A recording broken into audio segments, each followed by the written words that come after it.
ilatag sa mga kalusalan. Salamat sa mga pulong na mga kapagkuhan. Natang pag kinabuhi kami, nakaiman ko lang.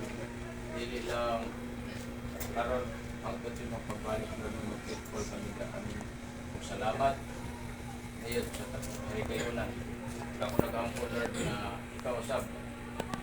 Mag-hatag ka na mo kadasot sa kanunay. Sabi na ang mga matutang na kami bisan sa pagkaon na mo sa sulawan ng Lord. Ikaw sa mag-hatag ka na mo kadasot naman satisfied. Sabi na sa mga kadasot na mo Lord.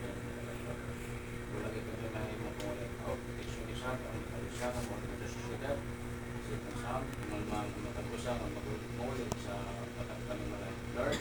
Walang ito yung mahal mo kung wala ikaw at ang salamatan in Jesus' name. Amen. 363 Kibani. Wala na ganyan ni Apel. Nubin, Rasta na. Pam. Hmm?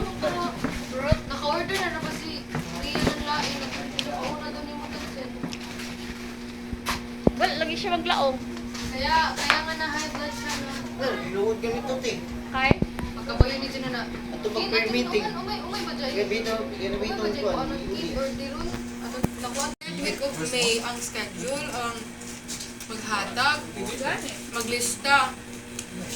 Na kaya mas sila ito mag-inform na mag-individual sila pagkuhan. Magkaya sila ito mag-reply. Tama ka ni Kay ikaw, nalibad na ka. Ingon na yun. Ito na, balibangan ko. Dapat may model na tayo. Milo. Ang dali istorya. Ayan, nakaroon ko.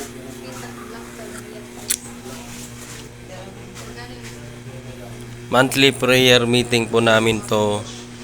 So, ito po yung mga brethren na faithful po nag-pray. And this is my beautiful wife.